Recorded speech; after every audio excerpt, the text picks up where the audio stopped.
Assalamu alaikum, Principal of Management students. Today I want to talk to you about the fourth function of management. If you remember, we talked about the first function of management was planning. Whatever you want to do, whatever business you want to set up, or even whatever education that you want to take, you definitely need to have a plan on how you're going to be going about the way that you're going to be working on. But then you also need to organize your resources. When you will do what comes after this, where will you go, those things. But then the third thing, which is very important, is you need to remain motivated, which means there must be an enthusiasm, there must be a desire, there must be a persistence that you want to teach your education. Same way in a business, whether you're setting a biscuit factory or a chocolate factory, or you're setting up a bank, or whatever, first of all, you need to come up with your ultimate goal. A vision that you may have, which will give you your mission, and the mission will give you the goal. Once you know your goals, you set up your plans. That is the first thing. But then what you need to do is you need to organize the thing. Where will the bank be? What size of the bank will be? How many people will be there? Who will be reporting to whom? What functions will be carrying out? All those things need to be organized. But then a very important thing comes in is that you need to be able to motivate people. Motivate your employees. Even yourself stay motivated. But then in the end, the last one that comes in, which is known as controlling. Control doesn't mean that I tell you to sit down here or sit down there. Control basically refers to monitoring and making sure that you're going towards your goals. You're getting the maximum productivity and the things are going your way. Okay. So here, what we need to have, we need to come up with systems where we need to have quality. Today, there is no substitute for quality. Absolutely no substitute for quality. People pay hundreds of thousands of rupees for an iPhone. And with same specs and everything, you can buy a Chinese phone for maybe 1/5 or 1/6 of the price, or maybe even less. But then, why do people go for a thing? Because it's a quality as perceived by them. The value that they think that they get by spending that kind of a money. So quality is a very important. So in an organization, it's very important to ensure that whatever product, whatever service, or whatever system that we have, has the quality. Quality is number one. But then quality comes out of performance. We need to ensure that we're getting the desired performance. So for this, what we do is we use what we call is the thing which is called managing quality and performance. Okay. So now I shall share with you this thing that I developed on managing quality and performance. Okay. First of all, please understand that different managers will use different measures to monitor performance. The basic idea of using these is that you need to control the work processes. You need to regulate the employee's behavior. And at the same time, there must be systems for financial resources. अगर रोकना नहीं होगा तो धंधा तो नहीं चलेगा. So basically we need to ensure that. But then a very important thing that comes in is that many people ignore is developing the human resources. Please understand that there are four resources that we basically work on. One is the financial resource. Other is the physical resource. The third is what you call the human resource. And fourth is what you call the informational resource.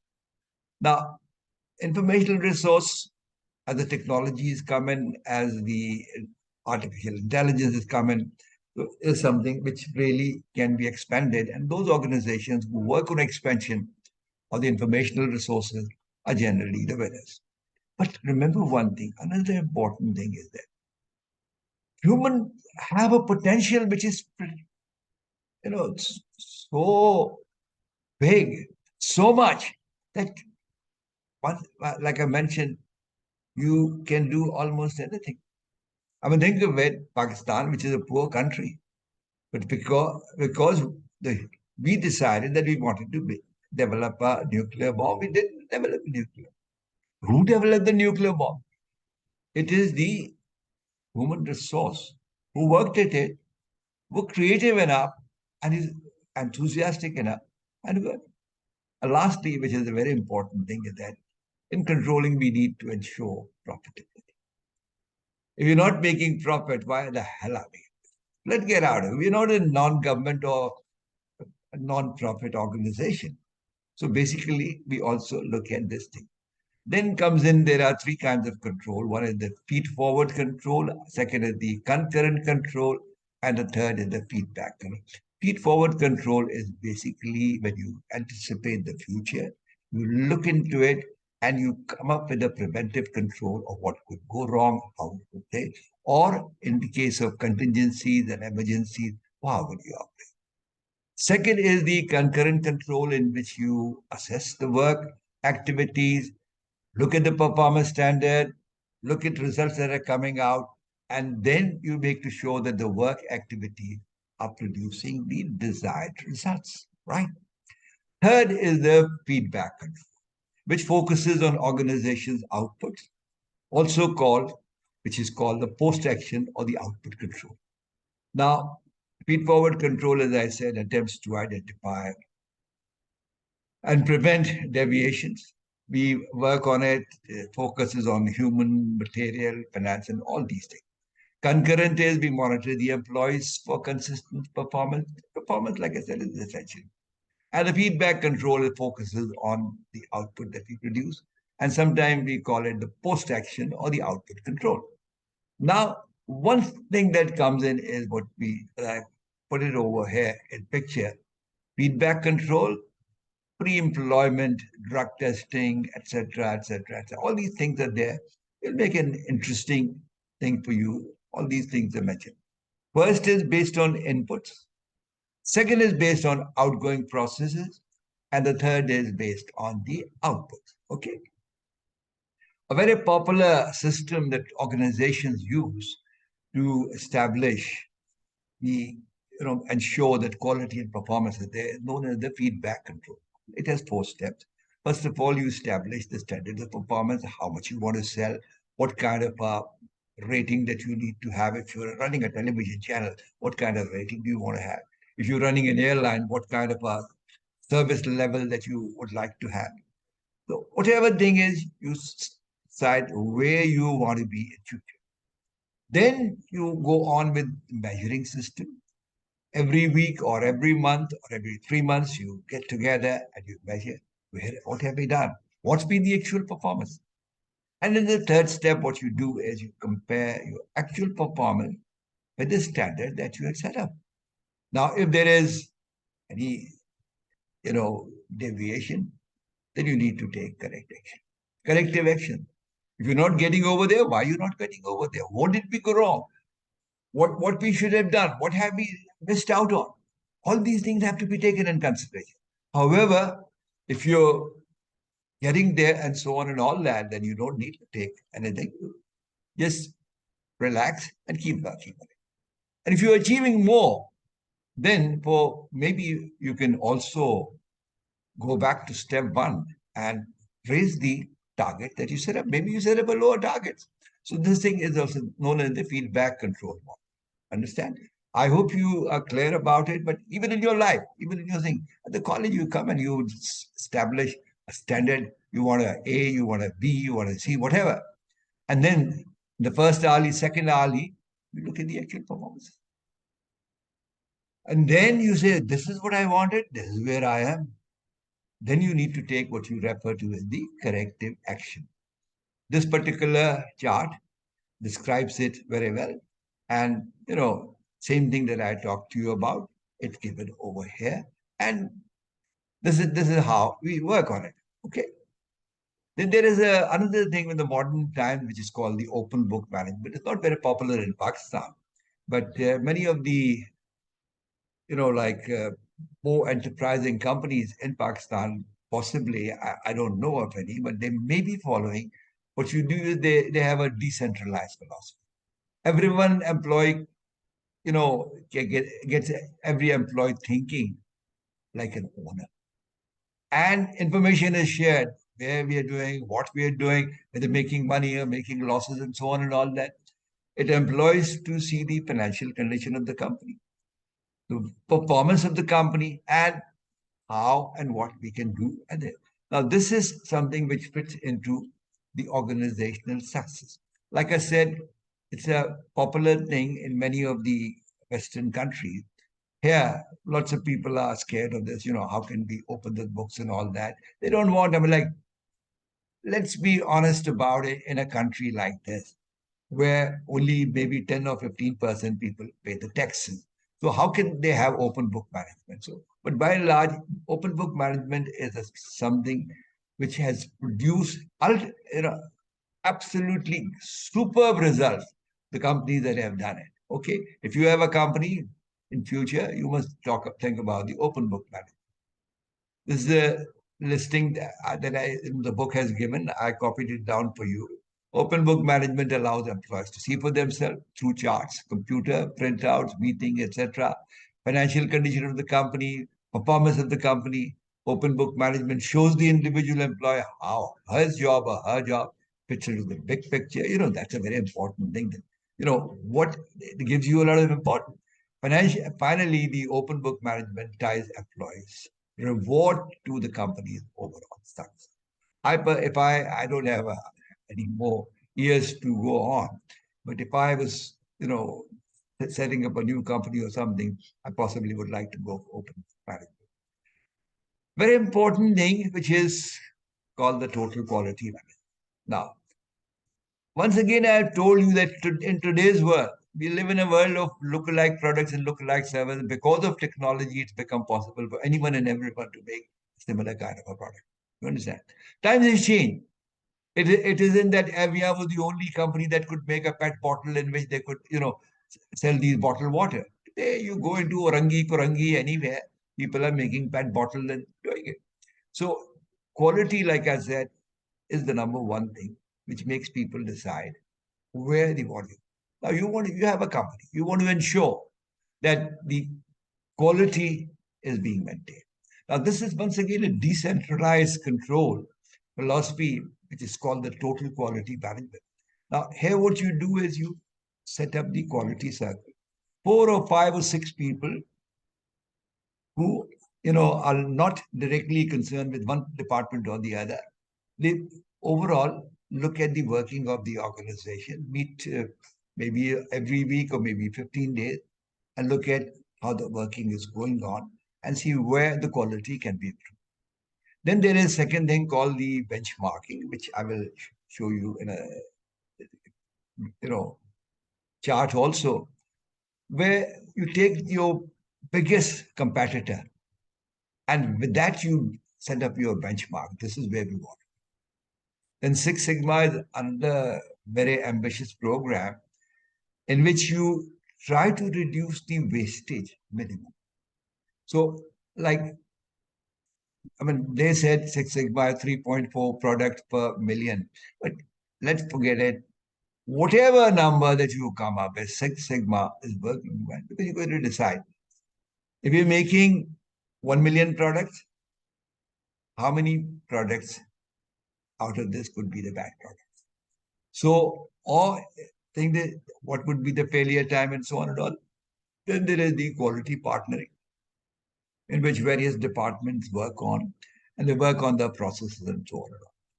Last thing, which comes from the Japanese Kaizen, is called the continuous improvement. Here, what you do is that all the time you're seeing where can we improve, which area can we do better, and so on and all that. Anyhow, it's very simple, but this is how it works. In the quality circle, as you can see, team creates quality circles and collects information, what's happening and so on and all that. Then team selects whatever the problems that are there need to be solved.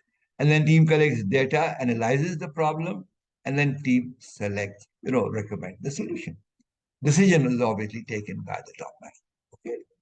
Then there is benchmarking, there is this continuous process of measuring product, service, and practices against your major competitors or the industry leaders. Okay. Here, first of all, you plan, you find, you collect, you analyze, and you improve. Now, there is more on quality management. Six Sigma is a quality control, as I mentioned to you, quality partnering, and continuous improvement is once again over there. Okay. Now, let's look at what we refer to as the changing philosophy of control. In the old days, the control and all monitoring, influencing, all this by extensive rules. You can only use this is the policy, and only the top man had the authority. Everything had to go into written documentation, reward systems were fixed, and there was very formal mechanism. It was very bureaucratic kind of a working. However, with the passage of time, young people like you, I mean, your generation has come in. Like I said, I mentioned to you many times that the changing nature of workforce makes the organizations go for a change. Now, what you do over here is that you need to think that the hierarchy control is not going to be working very well. So they've come up with what you call a decentralized control, which is like an open book management that I mentioned to you about. It's based on values and assumptions that are almost opposite to those hierarchical control. It's not a question of this rule and that rule and so on, all the rules there. Rules and procedures they use only when necessary. Otherwise, people are given a free hand to work on. See, in today's world, we want to encourage people to think out of the box. As long as it remain in a box, what improvement can you work on and all that? So it's important for us to understand that if we are hanging on to the old bureaucratic hierarchical control where the state had to decide everything, it's not going to be a success story.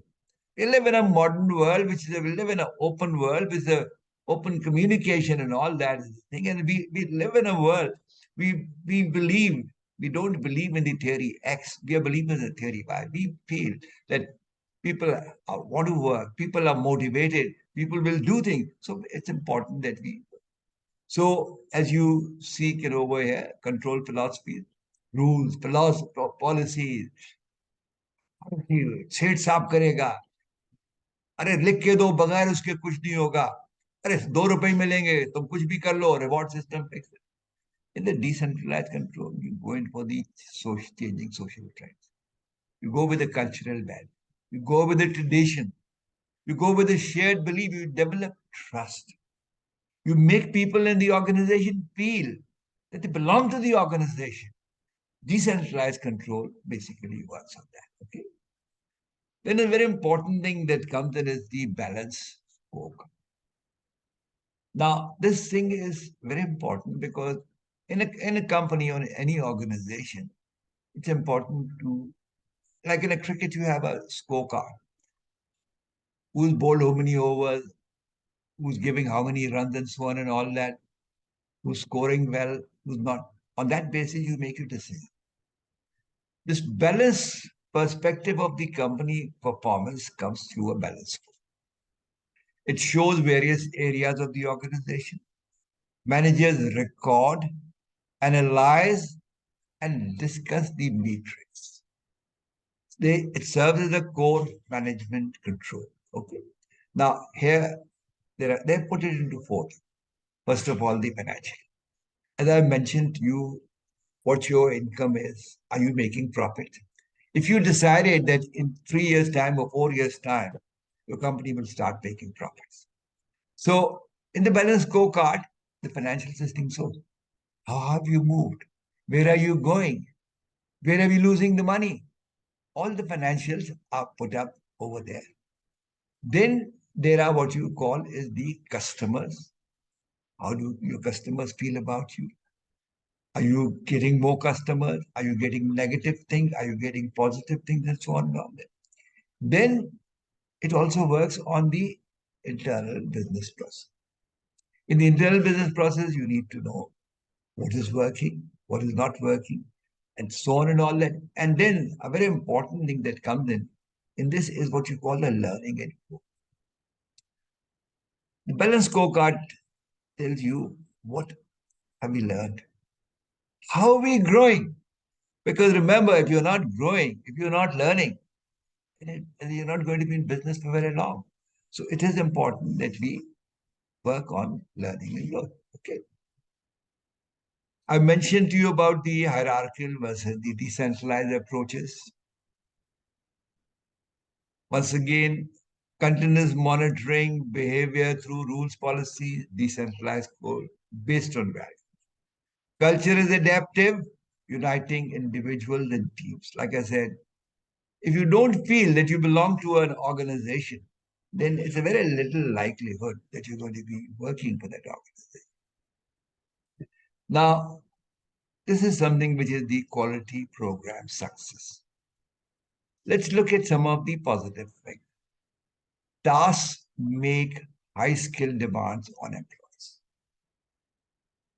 Whenever, even in your college, you're given these difficult tasks, it's obviously great demands put on you. Because we want you to improve your skill. If you remain in the same skill where you were when you were at O level or A level, it doesn't work for us. So, task, first of all, it brings in the challenging factor and makes the high skill demand okay. I should be able to do it. So, this is something which takes you in. So, in the total quality management, it serves to enrich jobs and motivate it. You studied motivation in your class. You know there are, in the two-factor theory, there is what you call the hygiene factors and there is a motivation factor. Now, hygiene factors are the ones, the absence of which brings in dissatisfaction. But the presence of those hygiene factors does not bring in any way motivation. It is what you call a status quo. Okay, I'm not unhappy. But then you need to have challenge. You need to have motivation. You need to have growth. You need to have continuous growth of have a feeling that we are better than what we were yesterday. Right? So in this, the total quality management, first of all, you come in with the quality circles have been established, and the quality circles, the teams are meeting regularly, find out what the problems are, what is hindering our progress. They analyze the problems, they find solutions to the problem, and this quality circle puts it to the management to improve the thing. Because, like I told you, quality is number one. If you're not getting into the quality, you are not getting anywhere. Secondly, that you need to understand is that instead of in benchmarking against some low competitor or something, you set up a benchmark against the industry leader, your top competitor. You understand? Now, if you're in the banking business and your bank is called UBL, now if you set up a benchmark, your benchmark will be HPL, which is the number one bank today. And you say, no, we're not going to be as good as HPL, we're going to be better than it. At IoBM, we set up a benchmark. Our benchmark will the the minimum benchmark that we'll set up will be IBA. We will set up a thing that okay, this is a benchmark, this is where it needs to be. We will not be working on this, oh, can we be as good as Iqra? Can we be as good as Ilma or Salim Habib University or something? We'll be working on our benchmark. It could be IBA, it could be lumps. You get the picture. So your lead industry leader or your top competitor, that's where you set up your benchmark and you find, analyze, and see what they're doing, where you're going, compare, and you work on. Then, obviously, another thing, and the thing is, because in the quality circle, as well as in the benchmark, problem skills are improved for all employees. Because once again, here, what you do is you get involved. It's a it's a question of like in the quality circle, you're talking to all the employees. In the benchmarking, you're talking in what you call the quality partnering. So continuous improvement. All this needs to basically participation and team. Today we live in a world where if we are not working in teams, we're going to be losers. So participation is there, teamwork is there, and it makes looks at the significant problem. Because like I said, two heads are always better than one. So this is this. Then let us say whether anybody likes it or not, maybe in this country we are not working on it, but continuous improvement is the way of life. We possibly haven't improved our agriculture, we haven't improved our industry, we haven't improved and many of the things. Like, let's be honest about it. Like when you refer to the top 500 global companies, many of the Indian companies appear in that list. At least 30 or 40 of the Chinese companies appear in that list. All sorts of even Malaysian or Indonesian companies appearing. There's no mention of Pakistan. Why? Because whether we like it or not, the thing is that we possibly doomed ourselves to mediocrity. We're very happy with the status quo. We're not working on it. But if we were to look at these organizations in our country, remember, it's not, I'm just talking of the country, but when you think of the organization, look at Nestle, look at Anglo, look at IoBM itself. I have been with IoBM for 23 years, and I have seen that every day IoBM is working on a continuous improvement, and it's a way of life at IoBM. Okay, that was the positive thing. Now let's look at some of the negative things. Sometimes the expectations of the management can be very unrealistic. I agree with you. I certainly agree with you, but then if you're using the feedback control system, it basically will find out the correction. Second thing, which is they have mentioned over here, the middle manager dissatisfied about the loss of performance. Now, remember one thing, anywhere, when the challenge to people's authority and so on, all that. But we live in a world where we need to be working as teams. If you're only going to be telling me, I'm your boss, I'm your boss, I'm your boss, you do what I tell you to do, I'm not going to be happy. But then you don't want to leave your authority because you don't want to do anything with it. But the thing is that in this particular condition, if you lose your authority, you're obviously unhappy about it, but then we work as teams and we get to them.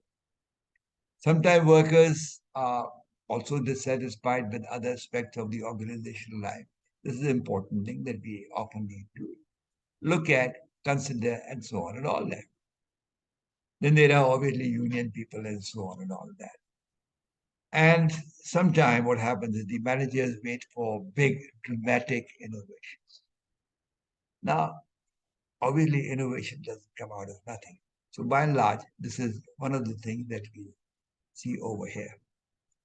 We've talked about the financial control. A simple way of financial control is develop a balance sheet. Even in your own thing, your father gives you a certain amount of money from which you pay your fee. You got to pay for your transport. You got to pay for your meals and all that. So you basically thinking how much money is coming in, how much money is taken.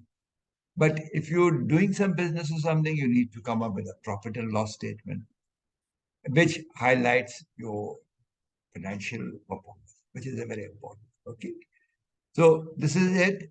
And today, a thing that you might have heard of, you might not have heard of, it's called the ISO 9000 standard. Most organizations in Pakistan have achieved the ISO because ISO is like a kind of a certification where it says 157 countries have gone for it. In Pakistan, many of the organizations are ISO certified. Lots of times when you buy something, it says that this is ISO certified. This is a certification that comes out of Europe, but even US has a great number of new certification that has basically been given. Here I will stop sharing the screen with you. But before I go, I want to emphasize on this thing. If you want to be a success in any business, it's important to plan, organize, motivate. But then a very important thing is what you call the controlling and monitoring. You're doing everything right. Are you getting the results? I was told at the Economic Coordination Committee meeting in December 1997 that Pakistan's exports grow by 15% every year. At that time, Pakistan's exports were $8 billion.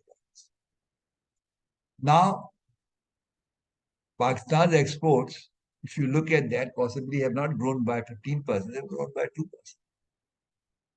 If you ask me, the answer is that we've not been working on what you call managing quality.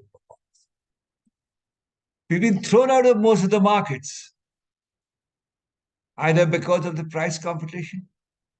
We have today become almost non-competitive. We are afraid, apart from Kashmir issue, we are afraid to trade with India. When we trade with India, and if the cheaper motorcycle parts and the cheaper motorcycles start coming in, what will happen to our motorcycles? So what will happen to automobile industry? So in so many of the areas, India is not one of the most developed countries in the world and so on. But look at the size, look at the growth that they've had, and look at the growth that we've had. I personally believe, and I strongly believe, that we have been not using what you call the four functions of management properly in this country over the last 50 years. Last 50 years. It's not today, in the last 50. No government comes in which can give you a vision, and apart from a vision, a plan on how they're going to get. You, being principal of management student, possibly can do a better job than what we are doing in the country for the last 50 years. 50 years, 50, 50 years. Oh, what have we got? Where have we achieved? Today we've got to a level where our external debts are $130 billion, on which when we just pay the interest, not returning the thing, just pay the interest, half of our budget is gone. Once again, I end up with this, that quality and performance is the one that leads any organization in the world success. We've seen organizations like KNN become a success story. We've seen organizations like the Peak Screen become a success story. We've seen our banks become success story. We've seen so many of the examples in this, our own country, become success stories because they worked on quality and performance. Quality and performance. IoBM, when I came over here, had hardly 250 students. Hardly had any facilities. Today it has 6,000 students. Students clamor to get into this place. Why? Because they know they're going to be getting the quality education. This is the most important thing that's about. This is what you call has been a success story of mine. But at IoBM, believe it or not, I'm considered a senior, very senior citizen, a very senior teacher. But I have to go through exactly the same monitoring process as any young teacher has to. I cannot deviate. I cannot say, I'm an old man. Don't ask me this and don't ask me that. Make me do it. So if I do not deliver quality, you will not see me in the next semester. You understand? They ensure that they're monitoring my work. They ensure that I'm doing everything that is prescribed in the book. And they treat me as a team. They work with me. They cooperate with me. And they make every kind of facility available for me. So, wow, what is it? It's performance and quality. In your life also, remember, your quality performance is going to make you a success story. Thank you very much. And thank you very much. May you have a nice day. Thank you very much.